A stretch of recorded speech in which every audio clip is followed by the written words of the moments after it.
Le vélo en salle, revu et corrigé complètement. Moi, j'aime mieux ça parce qu'au moins, ça avance en avant. Ben oui, parce que là, on s'approche vraiment. En fait, c'est la réalité qui rejoint pratiquement la fiction. Parce que là, je vais vous parler de vélo virtuel. Ouais.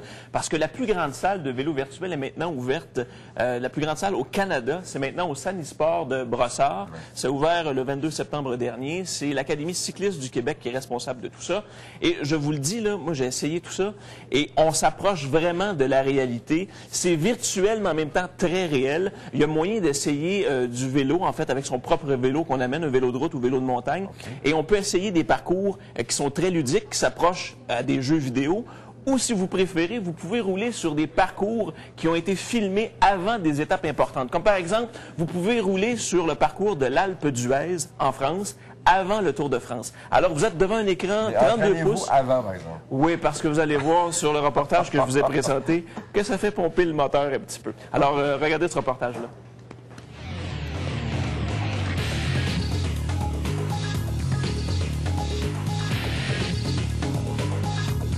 On peut rouler à deux, en groupe, faire des courses. Donc, il va y avoir plusieurs activités aussi, des activités dirigées, des simulations de courses, où les gens peuvent aussi venir rouler simplement à deux ou seuls. On a essayé de faire un salon pour cyclistes, afin que l'hiver soit plus court et qu'on puisse profiter de faire du vélo en groupe, d'une façon sociale aussi. Avec Jean-Pierre Savaria et Gino Ouellette, on est dans le désert, quelque part en Arizona.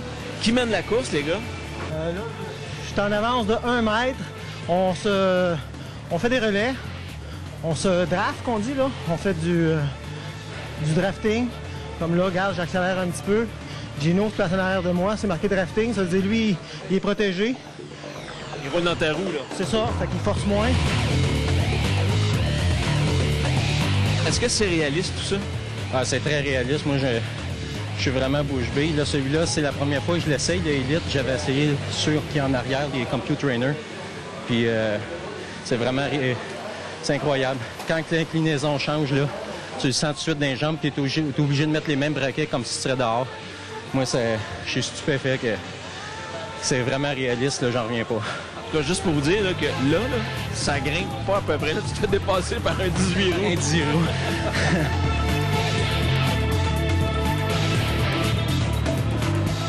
Au-delà de la mise en forme et de l'entraînement, l'Académie cycliste du Québec vous permet de voyager, de voir du pays. Et par exemple, ici, là, je suis en compagnie de Marcel et de Caroline. 2 écrans devant nous. Et Marcel, t'es où? En France. En France. Et Caroline, tu te trouves à quel endroit? En Hollande. Alors, c'est beau, la Hollande? Ah, c'est très beau. Il y a des belles côtes. Et de ton côté, Marcel, tu roules où en France? Ah, moi, je suis dans le coin de Namur. Je longe une belle rivière. Hey, Nicolas, ton adversaire, je le vois en avant. Es-tu capable d'aller le chercher? Ouais, ça va être dur.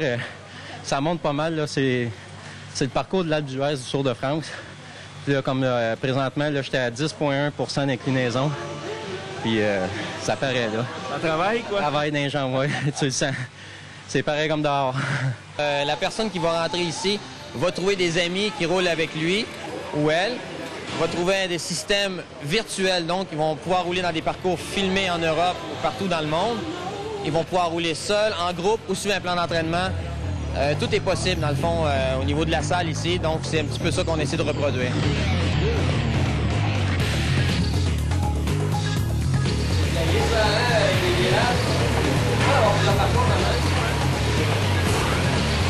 Oh, je te gêne.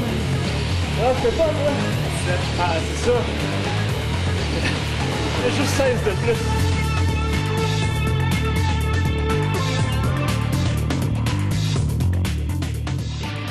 On aime ça. J'ai adoré l'expérience. 19 ans, le gars, quand t'as 17 ans. 17? Il me fait pomper. On a grimpé à 47-48 km/h. Ouais, pas longtemps, par exemple. Ah non, à peu près une minute, là. Mais écoute, j'étais là, vraiment dans le tapis. Mais il faut vraiment expérimenter ça. Comme je le disais, il faut amener notre vélo de route ou vélo de montagne. Si vous voulez amener votre vélo de montagne, pensez à avoir des pneus slick, sans crampons évidemment, parce qu'on pédale sur un rouleau. Et on peut pousser vraiment le virtuel jusqu'à contrôler le guidon. Il y a un logiciel sur place où on peut tout préparer et plutôt que de pédaler normalement puis de sentir les pentes montantes ou descendantes, on peut même contrôler notre direction. Alors, ça devient vraiment, là, c'est vraiment le virtuel qui devient réel. Oui, mais si on le fait à deux, comme on voyait tantôt, tu vas te placer derrière ton coéquipier, ben là, tu peux le faire. Ben, en fait, tu peux te placer, faire du drafting, comme on dit, pour te rouler dans la roue de l'autre. C'est génial. Oui. Parce que du vélo stationnaire régulier, là, c'est assez plat. Ben, en fait, c'est pratiquement préhistorique par rapport à ça. Là. Même le spinning, qui était quand même une évolution au vélo stationnaire, c'est intéressant, mais là, ça vient de prendre la 2e et la 3e place. Ben, c'est vraiment très. Puis le vent aussi. Ben, le vent, ben ça, c'est parce qu'il y a des ventilateurs dans la salle pour vraiment là, sentir qu'au moins on a un peu d'air pour respirer parce qu'il fait chaud, je vous le dis. Il fait chaud pas à peu près. On a déjà hâte à la semaine prochaine. Moi aussi. Bon week-end. Merci, Benoît.